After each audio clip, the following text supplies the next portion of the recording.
Mi nombre es Anna Whitmore. Tengo 34 años y en Nochebuena, mi familia se enteró de que mi patrimonio era de 9 millones de dólares. No me felicitaron. No preguntaron cómo había construido mi empresa o sobrevivido a los años en los que apenas podía pagar la nómina. Mi hermana dejó su copa de vino, me miró y dijo, «Entonces puedes darme el dinero que necesito». Mi madre se inclinó sobre la mesa. «No una parte, Anna. Al menos la mitad. Tu hermana merece seguridad después de todo lo que ha soportado». Mi padre empujó una carpeta hacia mí. Dentro había un acuerdo de transferencia con mi nombre impreso debajo de una línea de firma en blanco. Fue entonces cuando comprendí que esta cena no era una celebración. Era una emboscada. Las 3 personas que se habían burlado de mi carrera eran de repente expertas en cómo debía dividirse mi fortuna.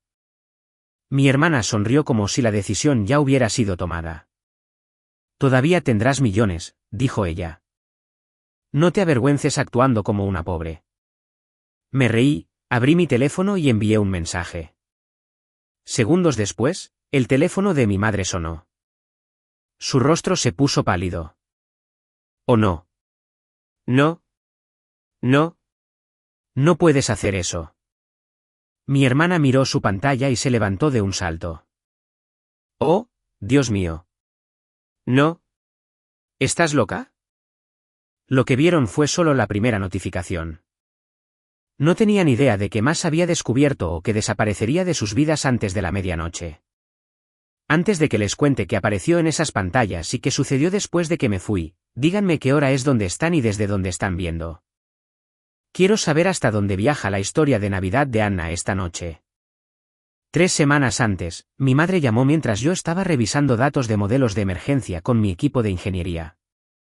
Mi empresa, en Berlin Analytics, desarrollaba software de mapeo que ayudaba a las empresas de servicios públicos, aseguradoras y gobiernos locales a predecir el movimiento de los incendios forestales.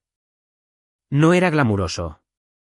Mi carrera se había construido en centros de emergencia, oficinas sin ventanas y estaciones de campo temporales que olían a humo.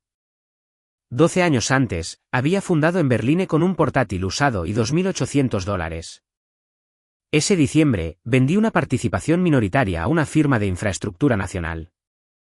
Después de impuestos, deudas y bonificaciones para los empleados, mis activos personales valían un poco más de 9 millones de dólares. Casi nadie lo sabía. Mi madre aparentemente sospechaba algo porque su primera pregunta fue si los rumores sobre mi empresa eran ciertos. Rachel vio un artículo. Dijo que mencionaba una adquisición. Fue una inversión. Todavía controlo la empresa. Ella sonó decepcionada, como si retener el control importara menos que recibir un cheque. Luego su voz se suavizó.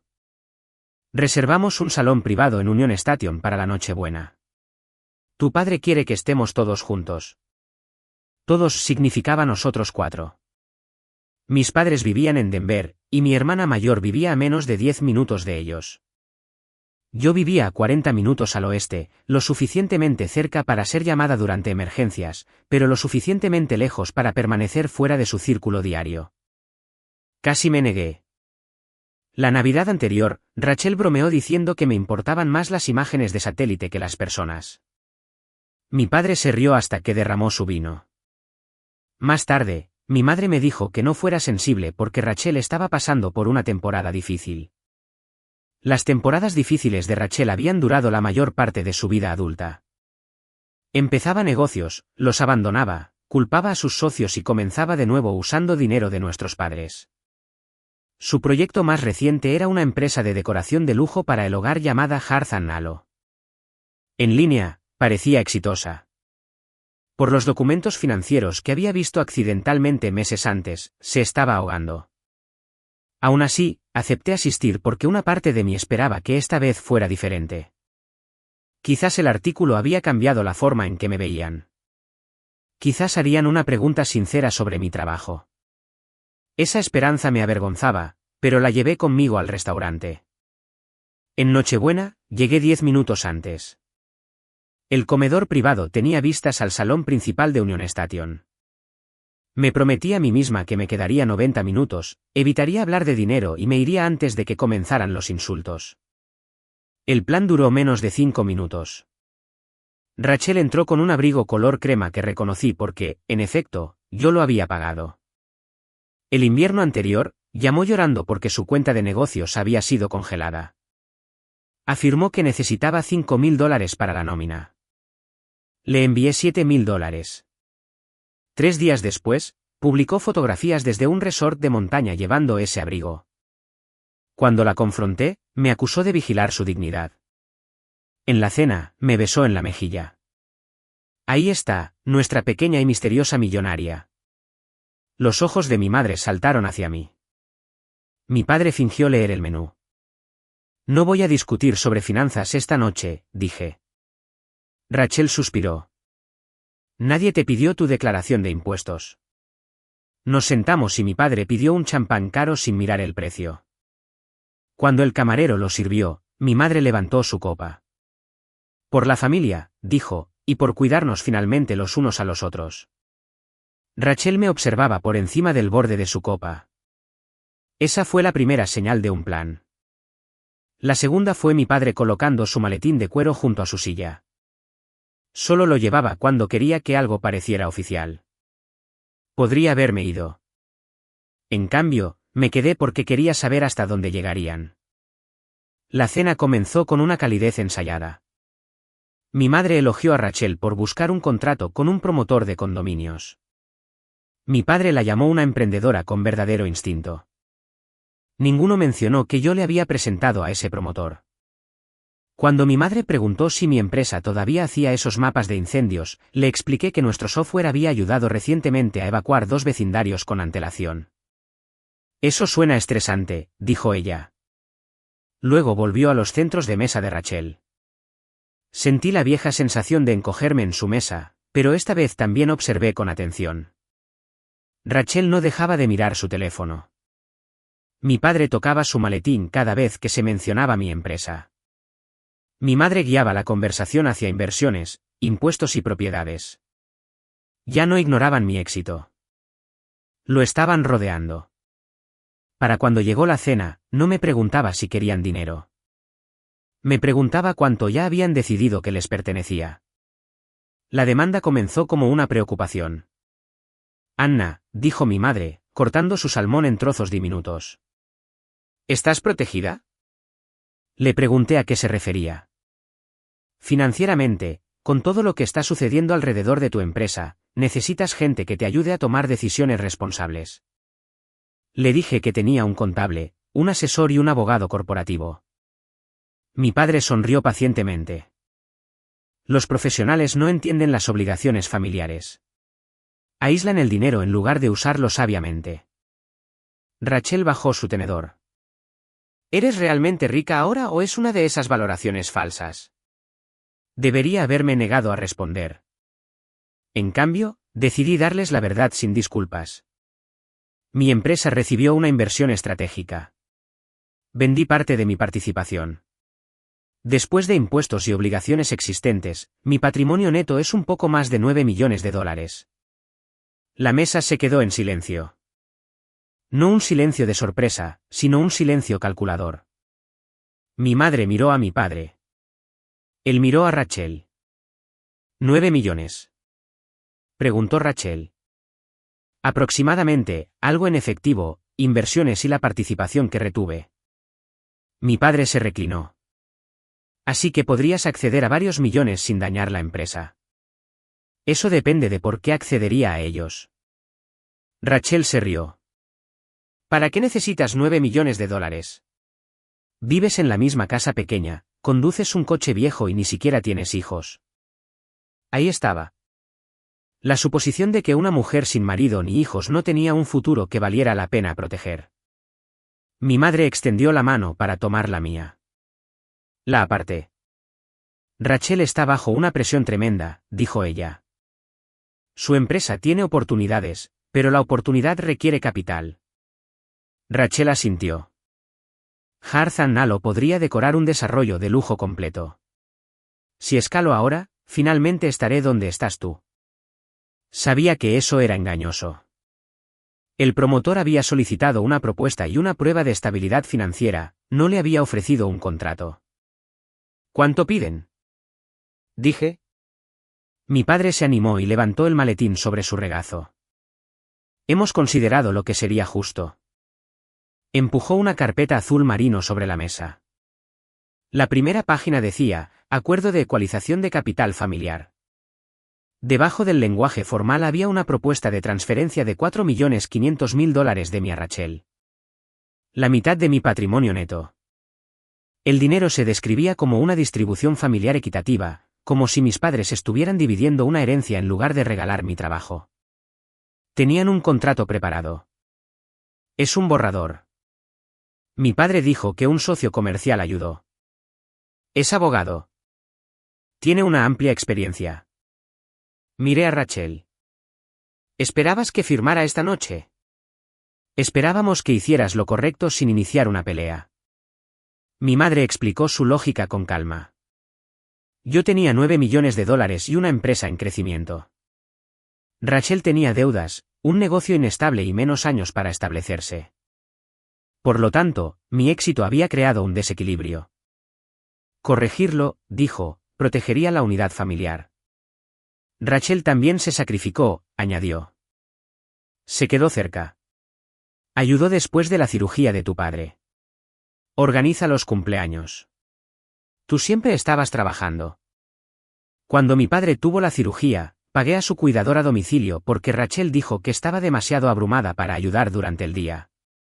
Cuando mi madre necesitó un trabajo dental, cubrí lo que el seguro no cubría. Cuando su sótano se inundó, pagué al contratista. Rachel les llevaba sopa a su casa, publicaba fotografías y recibía elogios por ser devota. Yo me encargaba de las facturas en silencio y me convertí en la hija ausente. ¿Cuánto dinero le he dado ya a esta familia? Pregunté. Mi madre se puso rígida. No llevamos la cuenta. Yo sí, ahora. Pasé las páginas. El acuerdo hacía más que transferir dinero. Me exigía proporcionar consultoría de negocios, garantizar una línea de crédito y renunciar al reembolso. Otra página nombraba a mis padres como mediadores si Rachel requería más ayuda. Esto no es apoyo. Les da control sobre mis finanzas.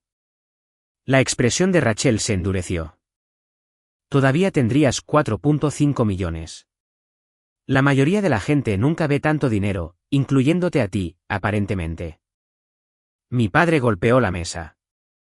No humilles a tu hermana. Me entregó un contrato exigiendo la mitad de mi patrimonio porque, merezco una oportunidad, espetó Rachel. Tuviste suerte. La tecnología climática se puso de moda y los inversores te lanzaron dinero.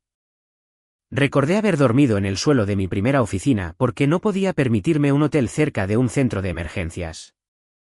Recordé haber vendido el brazalete de mi abuela para reemplazar un servidor averiado. Recordé a un inversor diciéndome que las mujeres eran demasiado emocionales para la tecnología de desastres. No necesitaba representar esos recuerdos para Rachel.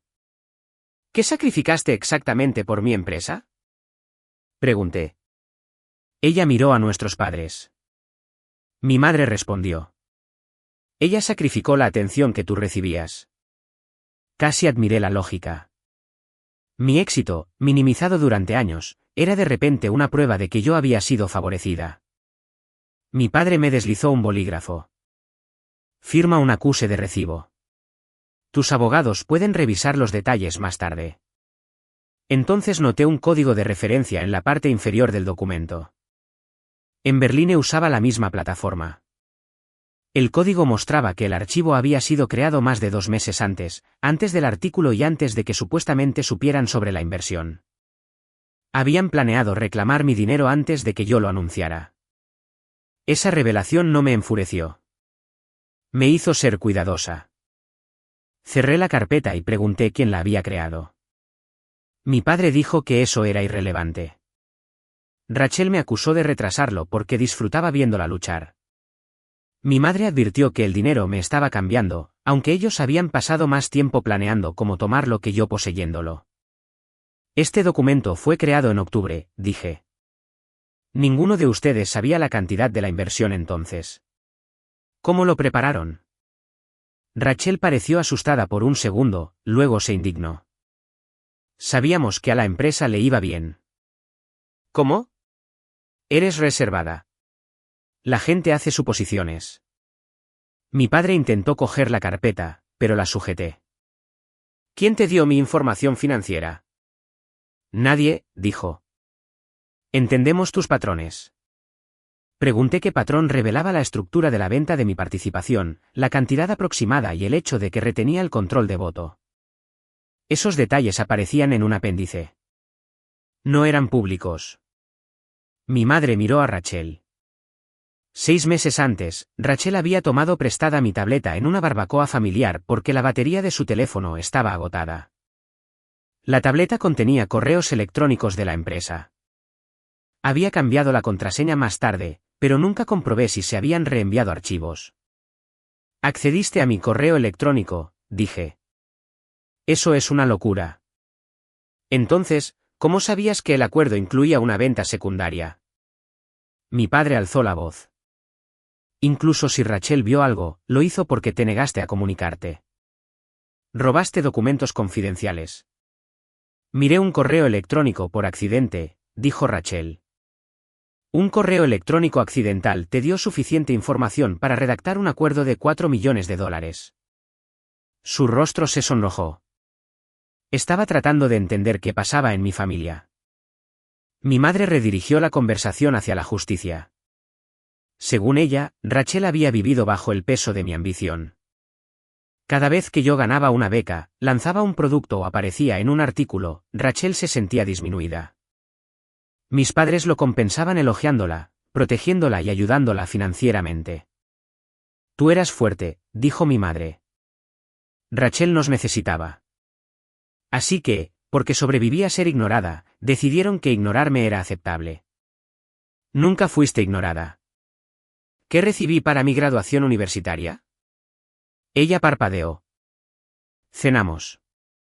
Te fuiste antes del postre porque Rachel llamó por una ruptura. ¿Qué recibió Rachel después de completar su programa de certificación?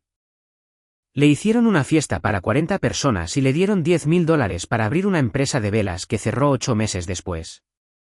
Eso fue diferente, dijo mi padre. Necesitaba ánimo. Enumeré el apoyo que había proporcionado. 9 meses del alquiler de Rachel después de su divorcio, el préstamo de su coche, los impuestos sobre la propiedad de mis padres, el cuidado postoperatorio de mi padre, los implantes dentales de mi madre, $2,000 cada mes para lo que llamaban seguridad de jubilación. ¿Saben a cuánto asciende eso? La familia no calcula el amor. Calcula el dinero cuando el amor aparece solo después de la transferencia, dijo mi madre. Rachel se secó un ojo sin producir una lágrima. Nunca te obligamos. Llamaban durante emergencias que desaparecían una vez que pagaba porque podían permitírselo. No siempre podía permitírmelo. Ayudé de todos modos. Mi padre me acusó de comprar superioridad moral. Le recordé que nunca le había contado a nadie sobre los pagos. Rachel era la que publicaba regalos caros para nuestros padres mientras se reembolsaba de cuentas que yo financiaba. Mi madre preguntó cómo lo sabía. El florista me envió accidentalmente el recibo el último día de la madre. Rachel firmó la tarjeta. Mi cuenta pagó. Fue un ramo, dijo Rachel. Fue un ejemplo.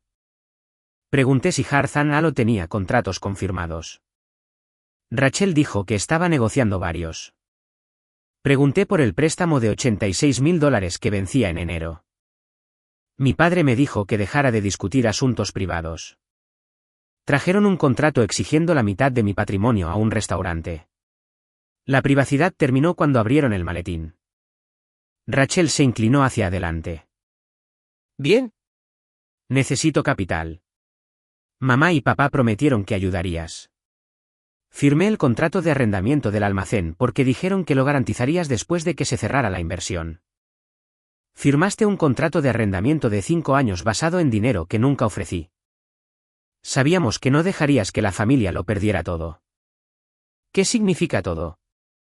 Mi madre susurró el nombre de Rachel, pero ella continuó. La casa adosada, el almacén, la casa de mamá y papá. El banco necesitaba más seguridad. El rostro de mi padre se puso rígido. ¿La propiedad de quién garantizó el préstamo? Pregunté. Nadie respondió. ¿Con la firma de quién? Su silencio me dio la respuesta. La carpeta no era su primer intento de usar mis activos. Era su intento de legitimar algo ya hecho. No entré en pánico. Mi mente se aquietó como lo hacía durante una sesión informativa de emergencia. Cuando un incendio cruzaba una línea de contención, el pánico era una pérdida de tiempo. Medías la brecha y protegías lo que quedaba. Saqué mi teléfono y le envié un mensaje a Nolan Pierce, mi abogado y amigo más antiguo.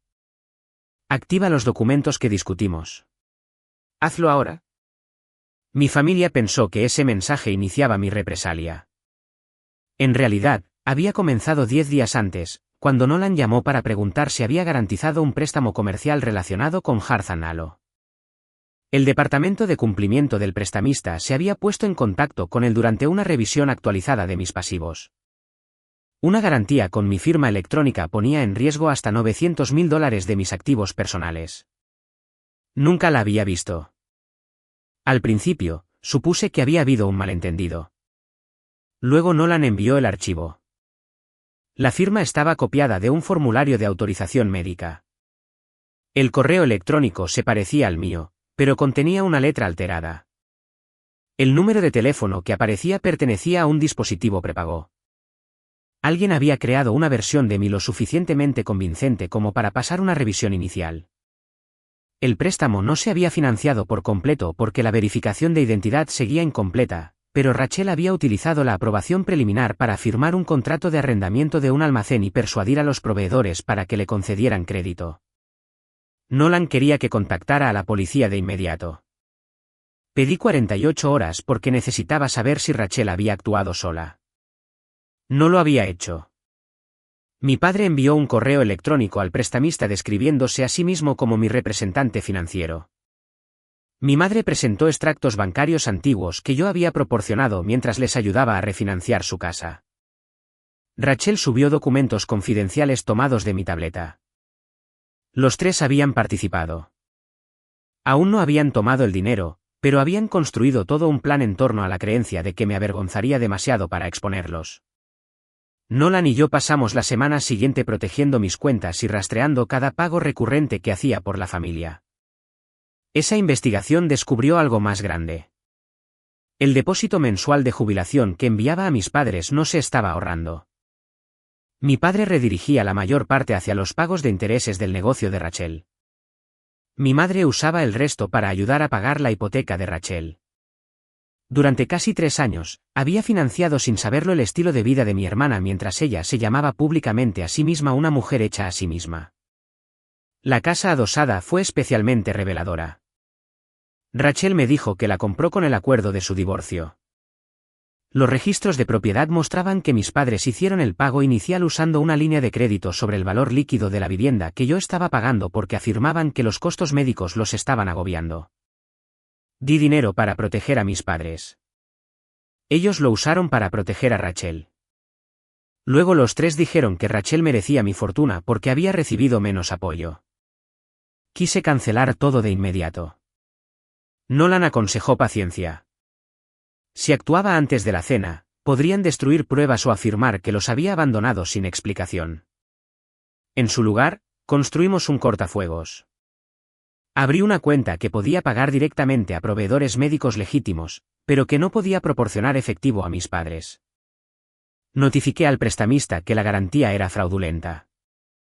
Revoqué autorizaciones antiguas, puse alertas en mi crédito y cancelé las instrucciones para un fideicomiso de apoyo familiar que había planeado establecer.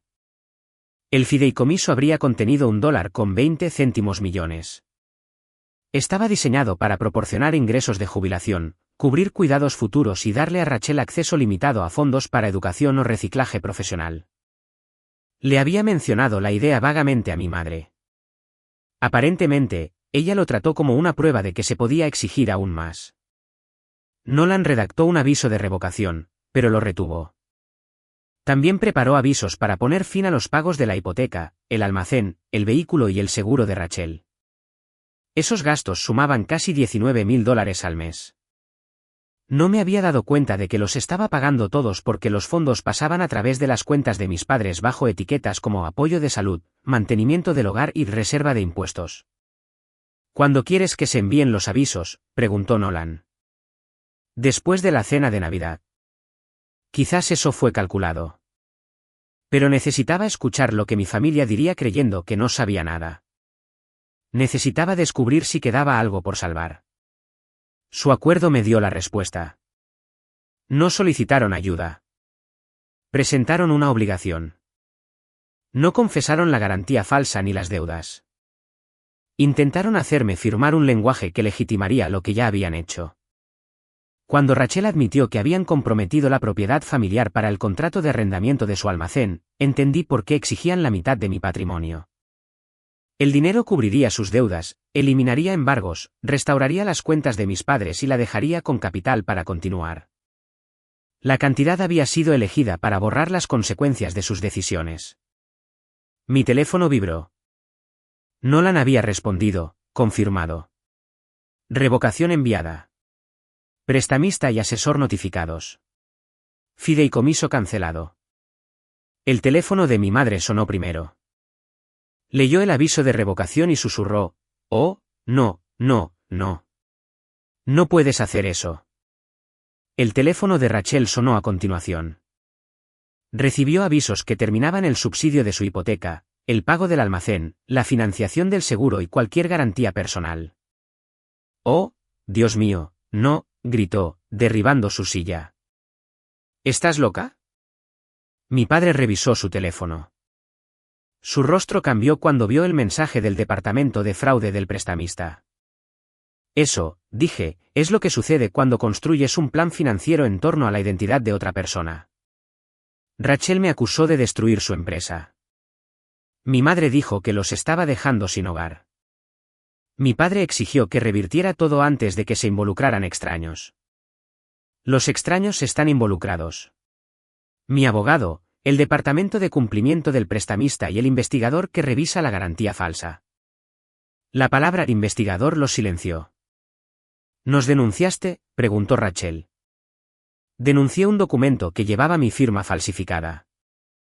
No estaba falsificada. Habrías firmado eventualmente. Incluso mi madre la miró fijamente. Rachel rápidamente lo llamó un marcador de posición. Mi padre afirmó que nunca tuvo la intención de ser definitivo. Abrí su acuerdo y señalé una cláusula que establecía que mi firma ratificaría compromisos financieros anteriores relacionados con la familia.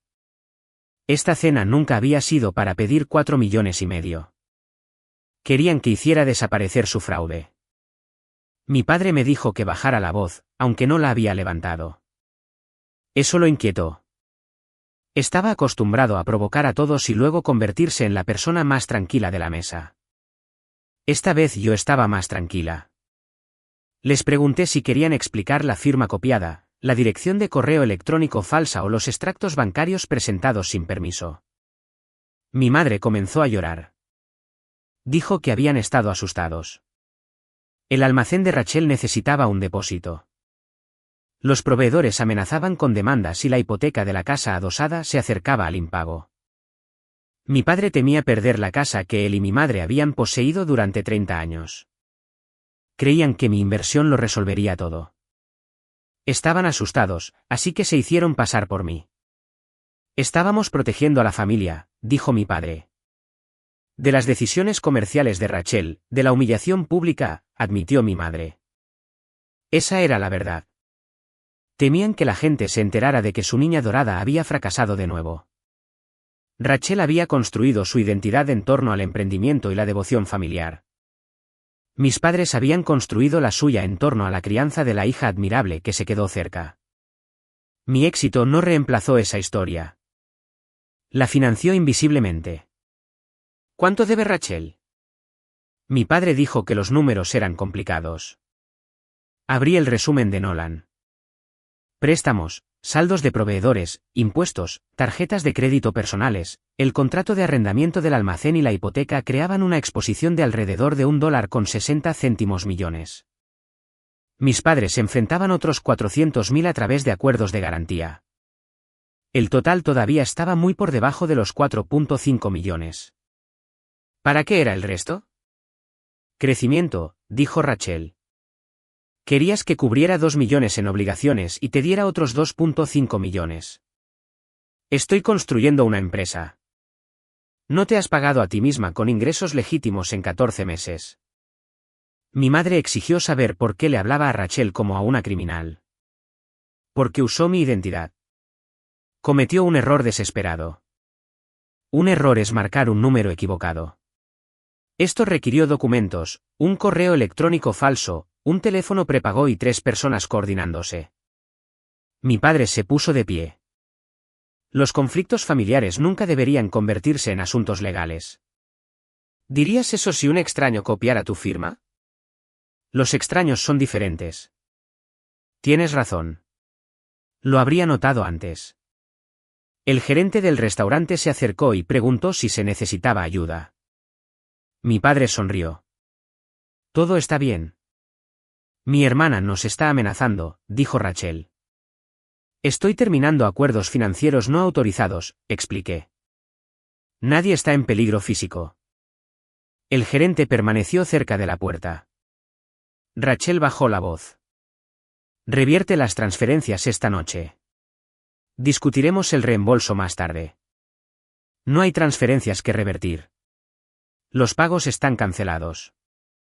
El cargo de mi hipoteca se hace en 4 días. Llama a tu prestamista. La nómina vence la próxima semana. Usa los ingresos del negocio. Sabes que no tengo suficiente. Entonces la empresa es insolvente. Su expresión se endureció. ¿Has estado esperando para decir eso? No, he estado pagando $19,000 cada mes para evitar decirlo. Mi madre afirmó que nunca había solicitado esa cantidad. Le mostré la hoja de cálculo. Depósitos de jubilación, reservas médicas, pagos de capital de la vivienda, impuestos, seguros, gastos de vehículos y supuestas reparaciones de emergencia. La mayor parte del dinero se había redirigido a Rachel o a sus acreedores.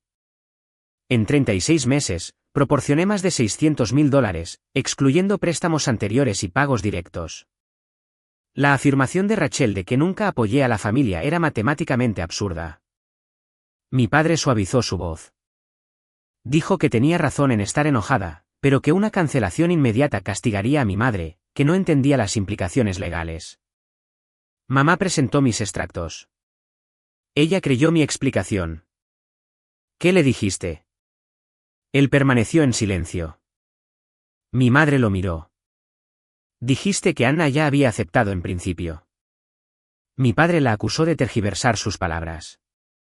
Su alianza se fracturó instantáneamente. Rachel los culpó por prometer apoyo. Mi madre culpó a Rachel por ocultar la verdadera deuda. Mi padre culpó a mi secretismo por crear malentendidos. Se volvieron unos contra otros porque su unidad había dependido de mi dinero.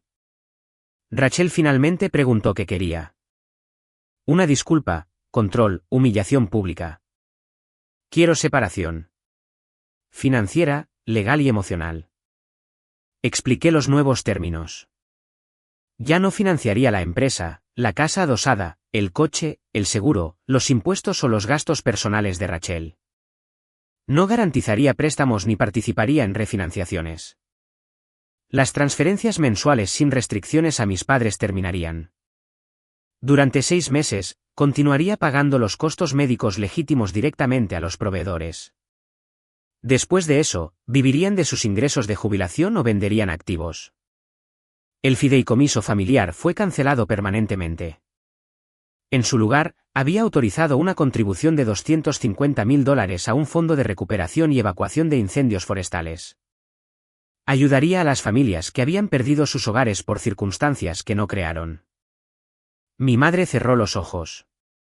¿Le diste nuestra seguridad a extraños? No, le di mi dinero a personas que elegí ayudar. Rachel me pidió que retrasara las cancelaciones por 90 días. Me negué. Entonces 30. Me negué de nuevo. Finalmente, pidió un pago de la hipoteca. Vende la casa adosada. El mercado está lento. Baja el precio. Perderé mi capital. Tú no proporcionaste el pago inicial. Gritó que la quería sin hogar. Vender una casa adosada de 3 dormitorios y alquilar un apartamento más pequeño no es quedarse sin hogar. Es reducir el tamaño. Había utilizado el sufrimiento de personas genuinamente vulnerables como escudo durante tanto tiempo que cualquier pérdida de comodidad se sentía como violencia. Mi padre preguntó si podía detener la investigación. El prestamista decide eso ahora. ¿Dejarías que investigaran a tu padre en Navidad? Ustedes presentaron los documentos en octubre. La Navidad fue su elección. Rachel comenzó a llorar de verdad. No estaba de luto por nuestra relación. Estaba calculando lo que podría perder. El almacén, la casa adosada, el todoterreno alquilado, la imagen pública y la protección de las consecuencias. Mi madre intentó consolarla, pero Rachel la apartó. Dijiste que Anna firmaría, siseó. Dijiste que siempre cede. Esa frase explicaba a nuestra familia perfectamente. Habían confundido la compasión con una rendición permanente. Me levanté y devolví el acuerdo sin firmar al maletín de mi padre. Luego saqué una pequeña caja de regalo de mi bolso. Dentro había las llaves de un vehículo accesible que había planeado comprar para mis padres porque el dolor de cadera de mi madre estaba empeorando. Abrí la caja, miré las llaves y la volví a guardar en mi bolso. ¿Era eso para nosotros?, preguntó mi padre. Lo era. Esa consecuencia silenciosa los afectó más que cualquier discurso. Podían ver la vida que mi generosidad podría haber proporcionado si no la hubieran tratado como una propiedad. Pagué la cuenta de la cena porque no quería una discusión final sobre quién debía qué. Mientras me iba, Rachel me llamó cruel. Miré hacia atrás. La crueldad sería disfrutar de esto. No lo hago. Pero ya no evitaré que la realidad los alcance. Luego salí sin preguntar si me perdonarían.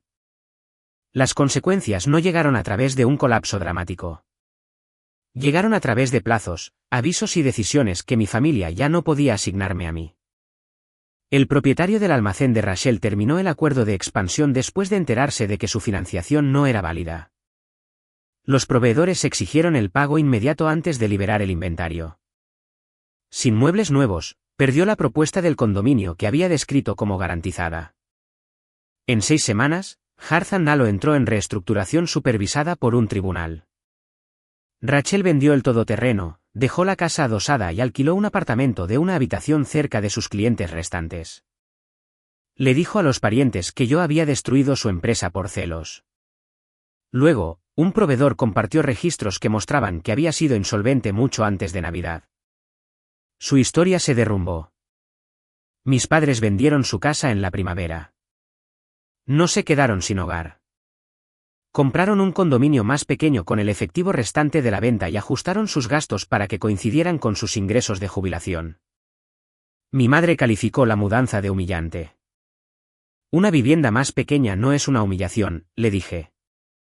Presentar documentos falsos y exigir que los oculte, sí lo es. El prestamista decidió no presentar cargos penales porque la garantía se detuvo antes de la financiación final. Sin embargo, emitió conclusiones de fraude, cerró la línea de crédito de Rachel y prohibió a mi padre representarme en asuntos futuros. Nolan se encargó de los detalles legales para que no tuviera que soportar repetidas apelaciones emocionales. No lo celebré. La venganza no se sintió como fuegos artificiales. Se sintió como apagar una máquina que había consumido mi vida y escuchar el silencio después. Durante meses, ese silencio fue incómodo. Extrañaba las llamadas de mi madre, aunque la mayoría habían terminado con solicitudes. Recordaba al padre que me enseñó a cambiar una llanta y me preguntaba cuándo se convirtió en el hombre que copió mis documentos. Recordaba a Rachel defendiéndome de un matón cuando éramos niñas y luchaba por reconciliar a esa niña con la mujer que dijo que yo eventualmente firmaría. Los límites no borraron el amor. Revelaron si el amor podía sobrevivir sin acceso. Rachel me contactó 8 meses después. Su primer mensaje no contenía ninguna disculpa. Me preguntó si invertiría en una versión más pequeña de su empresa. No respondí. 2 semanas después, escribió que había comenzado a trabajar para una firma de decoración establecida y a asistir a asesoramiento financiero. Estoy empezando a entender cuánto estabas pagando, dijo. Respondí, entender es un comienzo, no una reparación. Mis padres comenzaron la terapia después de que limité la comunicación a llamadas programadas y terminé cualquier conversación que involucrara culpa, dinero o ataques. El progreso fue lento. Mi padre primero se disculpó por manejar las cosas mal. Le dije que el lenguaje vago lo protegía de nombrar lo que había hecho. Meses después, lo intentó de nuevo.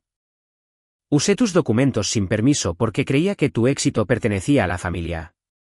Estaba equivocado. No restauró la confianza, pero finalmente fue honesto. La donación para la recuperación de incendios forestales apoyó el transporte de evacuación, la vivienda temporal y el equipo de reemplazo en 3 condados. En una reunión comunitaria, una mujer agradeció a Emberline por ayudar a sus padres ancianos a irse antes de que se cerrara una carretera. No sabía de mi donación privada y no se lo dije. Ese momento me enseñó algo que mi familia había distorsionado. La generosidad no requiere rendición. La ayuda dada libremente crea dignidad. La ayuda extraída a través de la culpa crea dependencia y resentimiento. La siguiente Navidad, organicé una cena en mi casa para los empleados que no podían viajar. Nolan y su esposa y 2 nuevos vecinos. Nadie preguntó cuánto valía. Nadie midió el amor por el tamaño de una transferencia. Hablamos de recetas arruinadas, escaladas difíciles, el clima de la montaña y los extraños caminos que nos habían unido. Cerca de la medianoche, mi madre envió una fotografía. Ella y mi padre estaban de pie junto a un pequeño árbol en su condominio. Rachel estaba con ellos, usando una placa de empleada de su nuevo trabajo. El mensaje decía, esperamos que estés a salvo. Estamos aprendiendo. No me apresuré a perdonarlos, pero respondí, feliz Navidad. Ese fue el límite que elegí. No el odio ni la reconciliación inmediata, sino una puerta que solo podía abrirse a través de la responsabilidad. Mis $9 millones no me habían hecho poderosa. Decir no, sí. La victoria no fue ver a Rachel perder su casa adosada o ver a mis padres enfrentar vidas más pequeñas. Fue comprender que no necesitaba su aprobación para confiar en mi propia memoria. No había abandonado a mi familia. Había dejado de financiar un sistema que requería que permaneciera invisible. La sangre puede crear una relación, pero no puede excusar la explotación.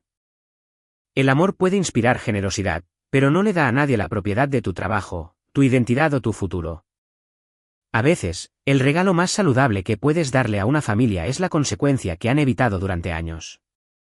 A veces, la frase más amorosa que puedes decirte a ti misma es la más simple. He ayudado lo suficiente. Ahora elijo mi propia vida. Entonces dime, si las personas más cercanas a ti exigieran el éxito que has pasado años construyendo, ¿seguirías pagando para preservar la paz o finalmente les dejarías enfrentar la verdad? Comparte tu perspectiva a continuación. Alguien que lea tus palabras puede necesitar permiso para establecer el límite que ha tenido miedo de establecer. Gracias por ver esta historia de ficción hasta el final. Fue creada solo para entretenimiento, educación y reflexión, sin intención de representar a personas o eventos reales. Te recordamos que a veces la vida elimina a personas de tu camino no para castigarte, sino para proteger el futuro mejor que nunca podrías tener si permanecieras apegado a ellas.